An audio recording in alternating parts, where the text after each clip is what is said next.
Hello ಸ್ನೇಹಿತರೆ, ಸ್ವಾಗತ ನನ್ನ ಚಾನಲ್ಗೆ. ಇವತ್ತು ಯಾವ ಮೂವಿ ಬಗ್ಗೆ ರಿವ್ಯೂ ಮಾಡ್ತಾ ಇದ್ದೀವಿ ಅಂದರೆ ಕ್ಯಾಪ್ಟನ್ ಮಿಲ್ಲರ್ ಅಂತ. ಹಾಗೆ ಈ ಮೂವಿಯ ಒನ್ಲೈನ್ ಸ್ಟೋರಿ ವಿಚಾರಕ್ಕೆ ಬಂದರೆ, ನಮ್ಮ ಮಿಲ್ಲರ್ ಅವರು ಹೇಗೆ ಕ್ಯಾಪ್ಟನ್ ಆಗ್ತಾರೆ, ಹಾಗೆ ಅವರ ಜೀವನದಲ್ಲಿ ನಡೆದಿರೋ ಘಟನೆಗಳು ಏನು, ಹಾಗೆ ಈ ಸ್ಟೋರಿಗೆ ಶಿವಣ್ಣ ಅವರು ಹೇಗೆ ಲಿಂಕ್ ಆಗ್ತಾರೆ, ಮತ್ತು ನಮ್ಮ ಕ್ಯಾಪ್ಟನ್ ಮಿಲ್ಲರ್ ಅವರು ಯಾಕೆ ಬ್ರಿಟಿಷ್ ವಿರುದ್ಧ ಓಡಾಡ್ತಾರೆ ಅನ್ನೋ ವಿಚಾರನೆಲ್ಲ ನೀವು ತಿಳ್ಕೊಬೇಕಂದ್ರೆ ಈ ಮೂವಿನ ಹೋಗಿ ನೋಡಬೇಕು. ಹಾಗೆ ಈ ಮೂವಿಯ ಡ್ಯೂರೇಷನ್ನು ನಿಮಗೆ 2 hours 45 minutes ಇದೆ ಅಂತ ಅನ್ಬೋದು.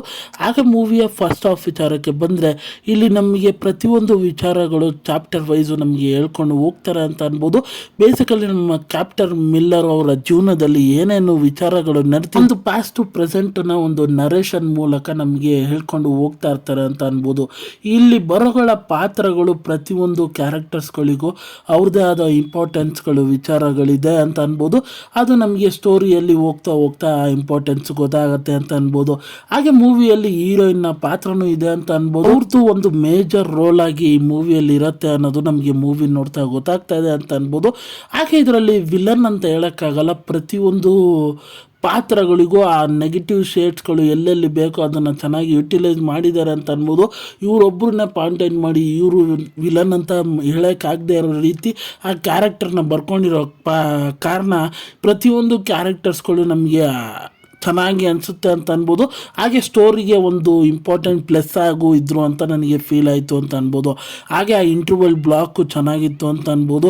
ಹಾಗೆ ಮೂವಿಯ ಸೆಕೆಂಡ್ ಹಾಫು ಒಂದು ಮೇಜರ್ ಟ್ವಿಸ್ಟ್ ತಗೊಳ್ಳೋ ವಿಧಾನ ನನಗೆ ಸಿಕ್ಕಾಪಟ್ಟೆ ಚೆನ್ನಾಗಿ ಅನಿಸ್ತು ಅಂತ ಅನ್ಬೋದು. ಅಲ್ಲಿಂದ ಮೂವಿಯ ಕ್ಯೂರಿಯಾಸಿಟಿನ ಜಾಸ್ತಿ ಮಾಡಿಕೊಂಡು ಆ ಕ್ಲೈಮ್ಯಾಕ್ಸ್ ಹಂತದಲ್ಲಿ ಅದನ್ನು ಹೇಗೆ ಆ 30 minutesನ ಸ್ಕ್ರೀನ್ ಮೇಲೆ ತೊಗೊಂಬಂದ್ರಲ್ಲ, ಅದು ಬ್ಯೂಟಿಫುಲ್ಲಾಗಿ ಅಂತ ಹೇಳ್ತೀನಿ ಅಂತ ಅನ್ಬೋದು. ಹಾಗೆ ಆ ಶಿವಣ್ಣ ಅವರ ಎಂಟ್ರಿ ಆ ಕ್ಲೈಮ್ಯಾಕ್ಸ್ ಸೀನಲ್ಲೆಲ್ಲ ಸಿಕ್ಕಾಪಟ್ಟೆ ಬೇರೆ ಲೆವೆಲ್ ಆಗಿತ್ತು ಅಂತ ಅನ್ಬೋದು. ಹಾಗೆ ಇದರಲ್ಲಿ ಮೇಜರ್ ಹೈಲೈಟ್ ಪಾಯಿಂಟ್ ಅಂದಿದ್ದಂದರೆ ಆ್ಯಕ್ಷನ್ ಸೀಕ್ವೆನ್ಸ್ಗಳು.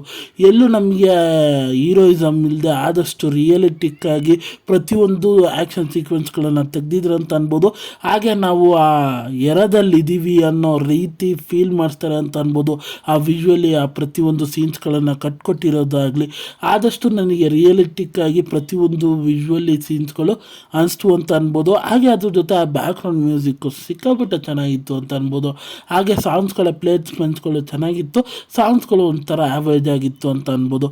ಹಾಗೆ ಮೂವಿಯ ಡೈಲಾಗ್ಸ್ ವಿಚಾರಕ್ಕೆ ಬಂದರೆ ಪ್ರತಿಯೊಂದು ಡೈಲಾಗ್ಸ್ಗಳು ನನಗೆ ಸಿಕ್ಕಾಪಟ್ಟೆ ಚೆನ್ನಾಗಿ ಅನಿಸ್ತು ಅಂತ ಅನ್ಬೋದು.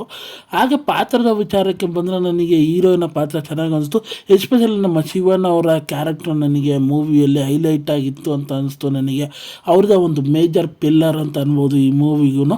ಹಾಗೆ ಸಪೋರ್ಟಿಂಗ್ ರೋಲ್ಸ್ಗಳು ಅವ್ರಿಗೆ ಕೊಟ್ಟಿರೋ ಪಾತ್ರನ ಚೆನ್ನಾಗಿ ನಿರ್ವಹಿಸಿದ್ದಾರೆ ಅಂತ ಅನ್ಬೋದು. ಹಾಗೆ ಚೆನ್ನಾಗೂ ಜಸ್ಟಿಫೈಡ್ ಮಾಡ್ರು ಅಂತ ಅನ್ಬೋದು. ಆದರೆ ಮೂವಿಯಲ್ಲಿ ಕೆಲವೊಂದು ಜಾಗದಲ್ಲಿ ಸ್ವಲ್ಪ ಸ್ಲೋ ಆಯಿತು ನರೇಷನ್ನು ಅಂತ ಫೀಲ್ ಆಗಷ್ಟೇ. ಅಷ್ಟು ಬಿಟ್ಟರೆ ಮೂವಿ ಓವರಾಲ್ ಆಗಿ ಖಂಡಿತ ಒಂದು ಫ್ಯಾಮಿಲಿ ಸಮೇತ ನೋಡ್ಬೋದಂಥ ಮೂವಿ. ಯಾರು ತುಂಬ ಆ್ಯಕ್ಷನ್ಸಿ ಮೂವೀಸು ಒಂದು ಒಳ್ಳೆ ಮೆಸೇಜ್ ಇಟ್ಕೊಂಡು ನೋಡಬೇಕಂತ ಇರ್ತೀರೋ ಅವರು ಖಂಡಿತ ಹೋಗಿ ಚೆಕ್ಔಟ್ ಮಾಡಿ ಅಂತ ಅಂತೀನಿ.